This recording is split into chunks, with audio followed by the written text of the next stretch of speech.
तस्य भगवतो अरहतो सम्मा सम्बुद्धस्य। नमो तस्य भगवतो अरहतो सम्मा सम्बुद्धस्य। नमो तस्य भगवतो अरहतो सम्मा सम्बुद्धस्य। दुःखं दुःखसमुत्पादं दुःखस्य अतिक्रमम् अरियं अष्टांगिकं मग्गं दुःखोपसंगामिनम्।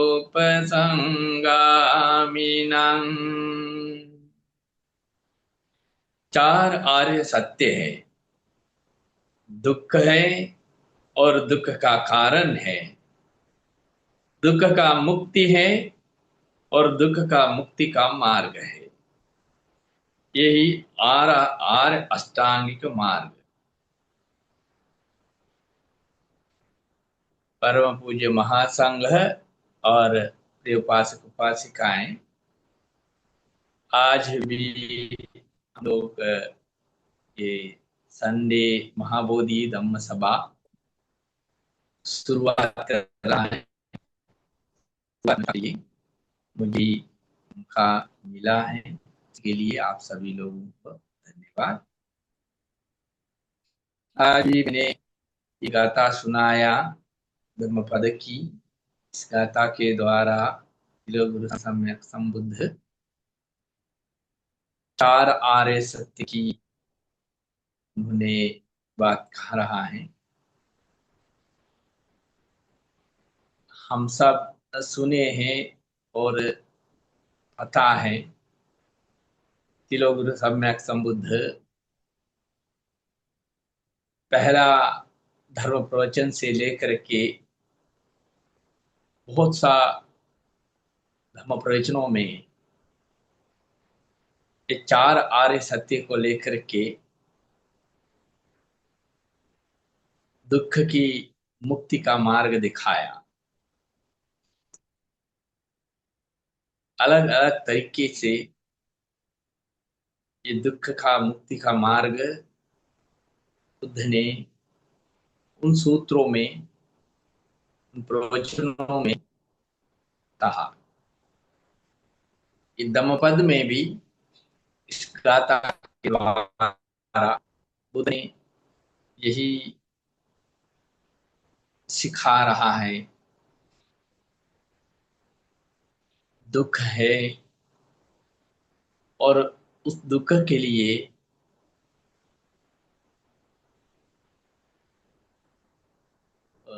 उस दुख उस दुख की कारण भी है और दुख को मुक्ति भी हो सकता है। उसके लिए एक मार्ग भी होते हैं।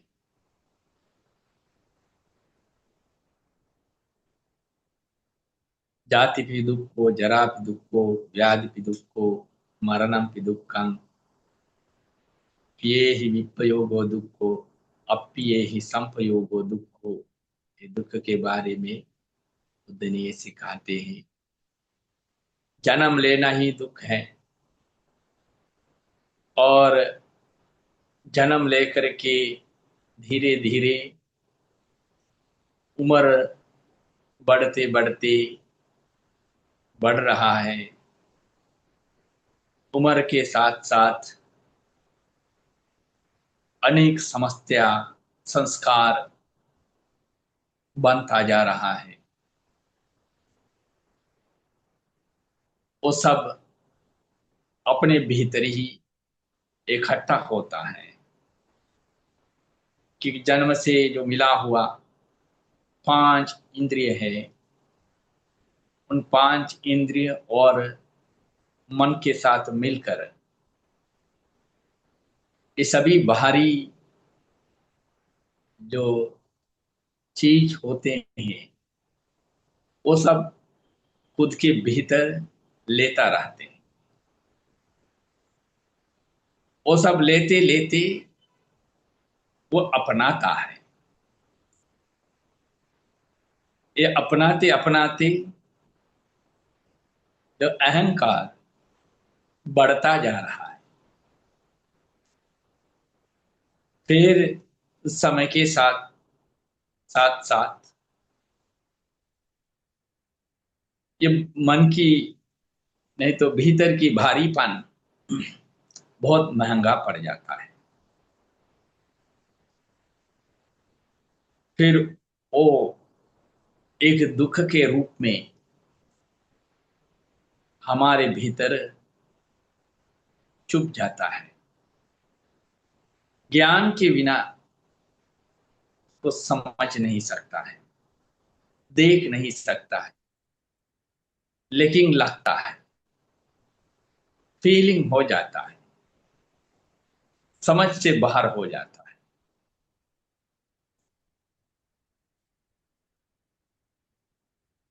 फिर मौत हो जाता है। जो मौत को भी एक दुख हो जाता है, क्योंकि जितना जो अपनाया चीज चोरना बहुत मुश्किल हो जाता है। वो चोरने में तन मन से बहुत परेशान लगता है। ये मौत की दुख है।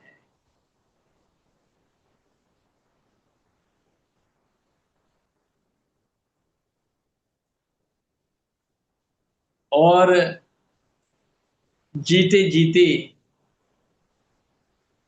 कुछ प्रिय चीज हम पसंद करते हैं, और पसंद चीज से दूर होना पड़ता है। ऐसा दूर होने में भी दुख लगता है, और कभी कभी अप्रसन्न चीज के साथ रहना पड़ता है।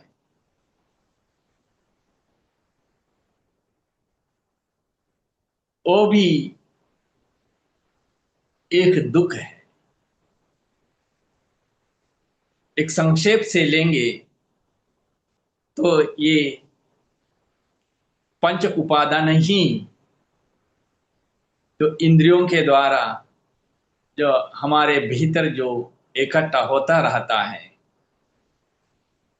रूप शब्द गंध रस स्पर्श, इस तरह ये सब दुख ही दुख होते हैं।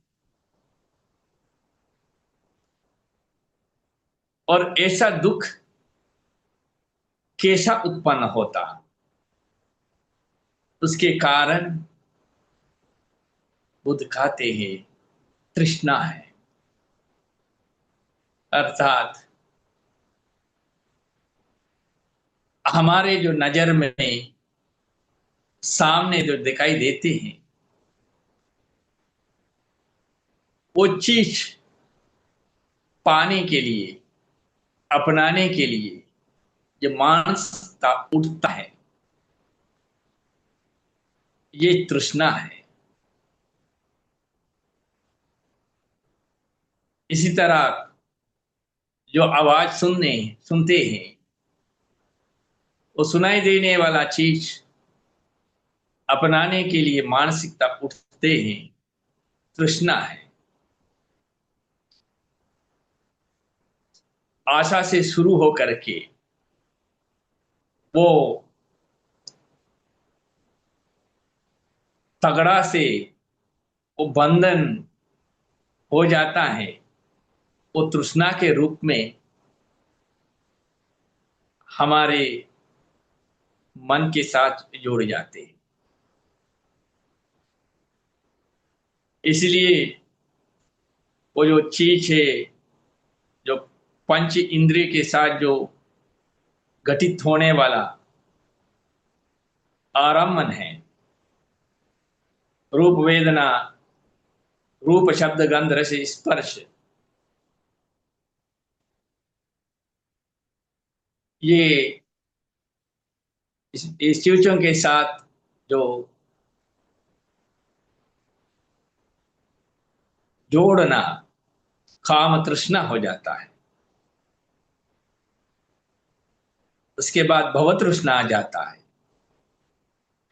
जो अहंग, जो उसी पांच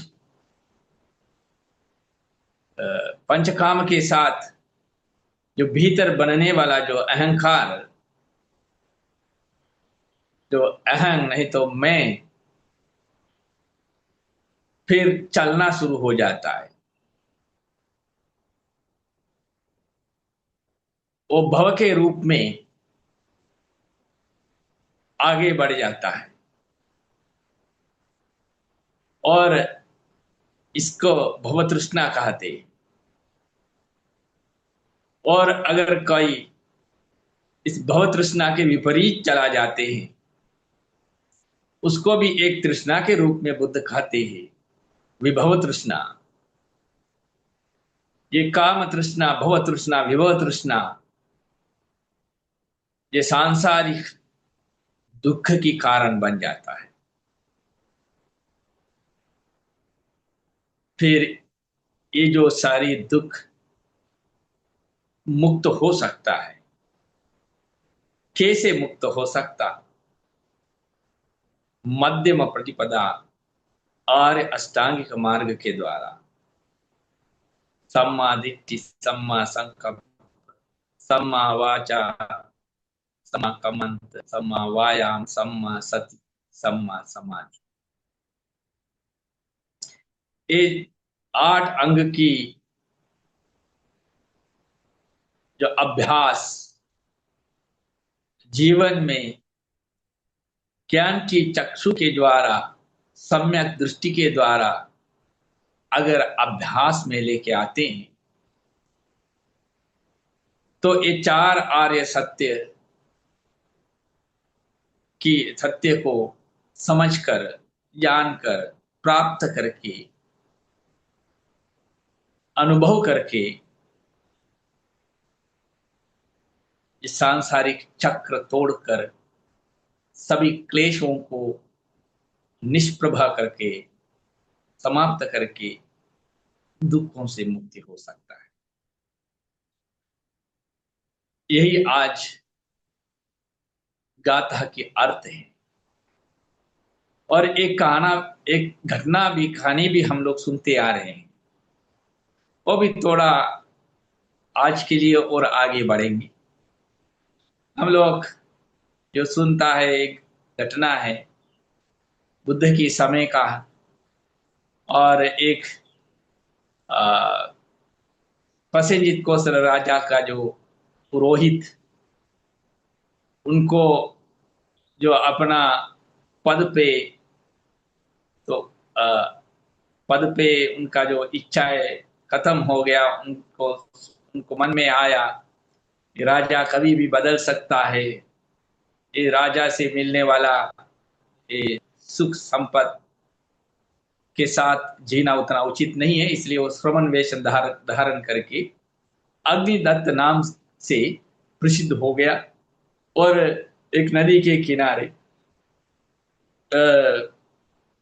बालू का ढेर के साथ, तो अनुयायियों के साथ रहते थे। उनका जो शिक्षा ऐसे थे, जो पेड़ पौधा, पहाड़ी, इसी तरह जो चीजों पर अगर विश्वास करके उन पर पूजा पाठ करेंगे, तो उससे मुक्ति मिल सकता है। यही उनका शिक्षा थे। और अगर किसी को मन में कोई काम चेतना आ जाते हैं, तो काम वासनाएं जो चेतना आते हैं, तो नदी से जाकर के एक बालू का बोरी ले आकर के एक स्थान में डालना है। ऐसे ऐसे इकट्ठा हुआ, बालू बहुत ढेर थे। तो वहां पे एक नागराज भी हुआ करते थे। और लेकिन सम्यक संबुद्ध एक दिन देखा, महाकरुणा समापत्ति में, इस अग्निदत्त को अगर सही मार्गदर्शन करेंगे तो ज्ञान प्राप्त भी हो सकता है।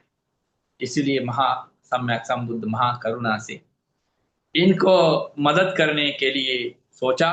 महामोग्गलान को बुला करके बताया, जाकर अग्निदत्त को दमन करना है, उनको मार्गदर्शन करना है। फिर महामोग्गलान ने वहां गया, जाके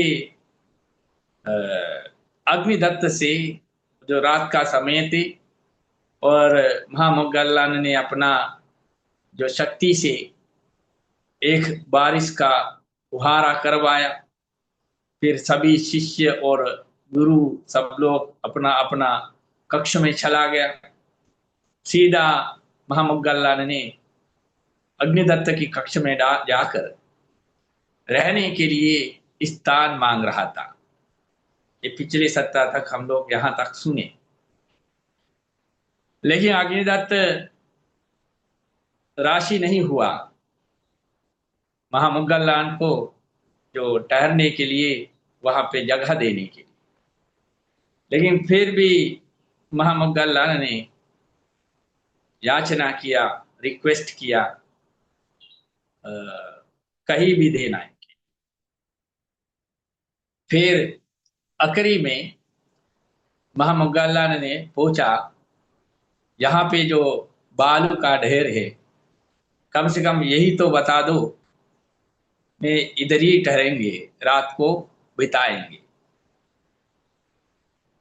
फिर अग्निदत्त ने बोला, वहां तो रहना मुश्किल होगा, आपको महंगा पड़ेगा। अगर वहां जो रहेंगे तो आपको महंगा पड़ेगा। क्या कारण? वहां पे जो नागराज है, अपनी। फिर अग्निदत्त ने, कोई बात नहीं, उस पे चिंता मत करो, मुझे रहने के लिए बता तो दो। फिर अग्निदत्त ने बताया, तुम्हारा मर्जी, तुम कर लो, मुझे उससे कोई लेना देना नहीं। महामुगलान को भी यही चाह रहा था, इस जवाब को। उसके लिए ही महामुगलान भी कोशिश कर रहा था। फिर महामुगलान और बाल का डर के ओर कदम रख रहा, तो नागराज वहां से देख रहा है, एक श्रमण उनके ओर आ रहा है। नागराज बहुत क्रोध हो गया, अहंकार है, उस अहंकार के कारण बहुत क्रोध हो गया। कौन है मेरे तरह आने का हिम्मत है, ऐसे सोच करके वो देख रहा है, एक श्रमण है, एक श्रमण है, वो मेरे मेरे ओर आ रहा है। फिर जो नागराज जो विष के साथ, विष सहित फुफकारा जो छोड़ दिया, जो फुफकारा कार जो छोड़ दिया, तो महामुगल्लान भी सतर्क रहा। महाइर्दिवान थे, वो सतर्क रहा। इसीलिए जो नागराज का पुकार से मुगल्लान को कुछ कुछ भी नहीं हुआ। फिर महामुगल्लान भी उससे ज्यादा एक फुफकार तो छोड़ दिया नागराज के ओर। इसी तरह दोनों के बीच में द्वंद्व, जो बहुत आवाज से फुफकारा निकलते थे, फुफकारों से ज्वाला निकलते थे, उसी ज्वाला के कारण नागराज जलना शुरू हो गया। बहुत भयंकर आवाज आ रहा है। अभी अग्निदत्त और उनका अनुयायी दूर से देख रहा है, लेकिन नजदीक नहीं आ रहा है डर के मारे, लेकिन सोच रहा है, वापस में बात कर रहा है, अरे बेचारा वो श्रमण, उनको हम लोग पहले ही बताया था, लेकिन वो सुना नहीं, हमारा बात समझा नहीं। अहंकार के कारण ऐसे अपना जीवन दांव पे लगा दिया, परेशान में फंस गया, अभी तो बचेगा नहीं। ऐसा ऐसा सोच के पूरा रात भर ये लड़ाई दूर से देख रहा है, लेकिन स्पष्ट समझ नहीं पाते, रात के कारण अंधेरा है, दूर से देख रहा है। ये सब लोग अनुमान लगाकर ऐसे आपस में बात कर रहा था। फिर जो सुबह होते होते महामुगल्लान ने उस नागराज को अपना वश में कर लिया। नागराज मुगल्लान के वश में आ गया। फिर जिस तरफ जो हम लोग सुनते हैं, सम्यक संबुद्ध को भी जो बोध गया में मुचलिंद करके एक नागराज ने जो परेशान किया, वो भी आखिरी में जो बुद्ध को रक्षा करने के लिए जिस तरह बुद्ध के चारों तरह लपट के उसका जो पेन है, जो सिर है, बुद्ध के सिर के ऊपर रख करके जो वो नागराज रहा, ठीक उसी तरह महामुगल्लान को भी ये जो नागराज ने उसी तरह तो रक्षा करते हुए जो रात को बिताया और सुबह था। समय समाप्त हो रहा है, कहानी हम इधर से बंद कर लेंगे। अगले सप्ताह के लिए भी शायद यही कहानी आगे बढ़ेगा और हम सब लोग समझना है, ये संसार में जो दुख आ जाता है उसी दुख के लिए, समस्या के लिए कारण और उसका मुक्ति के लिए मार्ग भी हमारे सामने है। इसलिए जो अभ्यास करना है, अभ्यास के द्वारा से मुक्ति करने के लिए कोशिश करना है। आप सभी लोगों को बुद्ध धम्म संघ के आशीर्वाद करते हुए मेरा छोटा सा धम्म चिंता है समाप्त करते हैं आप सभी लोग के लिए। और सम्यक संबुद्ध के समय से लेकर के धर्म प्रचार प्रसार के लिए जितना भी योगदान दिया उन सब शांति प्राप्त हो। और महाबोधि संस्था के संस्थापक बोधिसत्व नगारिक धर्मपाल जी और अन्य सभी भिक्षु भिक्षुणी उपासक उपाएं, उन सभी लोगों को शांति प्राप्त हो। वर्तमान में हमारे महाबोधि संस्था के महासचिव परम पूज्य शिवली बंती जी से लेकर के जितना भी महाबोधि संस्था के द्वारा धर्म प्रचार प्रसार करने के लिए जो योगदान देते हैं हमारे प्रेसिडेंट साहब और बाकी सभी महाबोधि के सदस्यगण, आप सभी लोग के लिए घर परिवारों को भी प्रार्थना करते, आशीर्वाद करते, आप सभी लोग स्वस्थ रहें, सुखी रहें, सबको कल्याण। तिलो गुरु सम्यक संबुद्ध की बोधि मार्ग में जाकर के सांसारिक दुख अंत करके सबको सुख प्राप्त होगा करके प्रार्थना। अभिवादनशीलिस् नित्यं वद्दापचायिनो चत्तारो धम्मा वर्धन्ति आयुवन्नो सुखानायरारोग्य संपत्ति सग्ग संपत्ति में वच अतो निब्बान संपत्ति मिनाते समिज्जतु।